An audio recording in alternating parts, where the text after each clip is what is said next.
తెలంగాణ జర్నలిస్టులు మరోసారి రోడ్డెక్కాల్సిన దారుణ పరిస్థితులు దాపురించాయన్నారు సీనియర్ జర్నలిస్ట్ ఎన్ వేణుగోపాల్.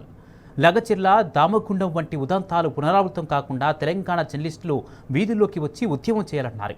గద్దర్ పేరు మీద తెలంగాణ చరిత్రను వక్రీకరిస్తూ అవార్డులు ఇస్తున్నారని మండిపడ్డారు వేణుగోపాల్.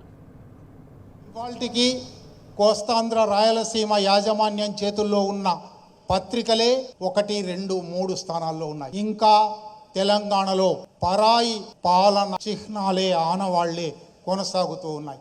అందువల్ల తెలంగాణ జర్నలిస్టులు ఇవాళ మళ్ళీ ఒకసారి పనిచేయవలసిన అవసరం వచ్చింది. దాదాపు ప్రతిరోజు తెలంగాణ అస్తిత్వాన్ని ధ్వంసం చేసిన చర్యలు జరుగుతున్నాయి. తెలంగాణ జర్నలిస్టులు తప్పనిసరిగా మాట్లాడవలసిన, రాయవలసిన, వీధుల్లోకి వచ్చి ఉద్యమాలు చేయవలసిన ఒక సందర్భం వచ్చింది. అది లగచెర్ల లాంటి ఉదాహరణ కావచ్చు, దామగుండం లాంటి ఉదాహరణ కావచ్చు.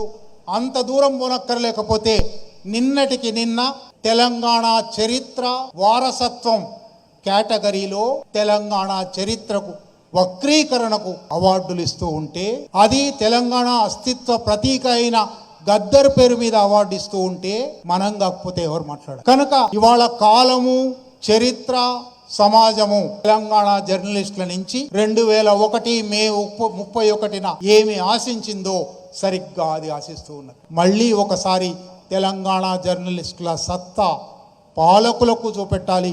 ప్రజల ఆకాంక్షల కోసం, ప్రజల ప్రయోజనాల కోసం నిలబడతాము అని మరొక్కసారి చెప్పుకోవలసిన, ఆచరించి చూపవలసిన ఒక సందర్భంలో ఉన్నాం.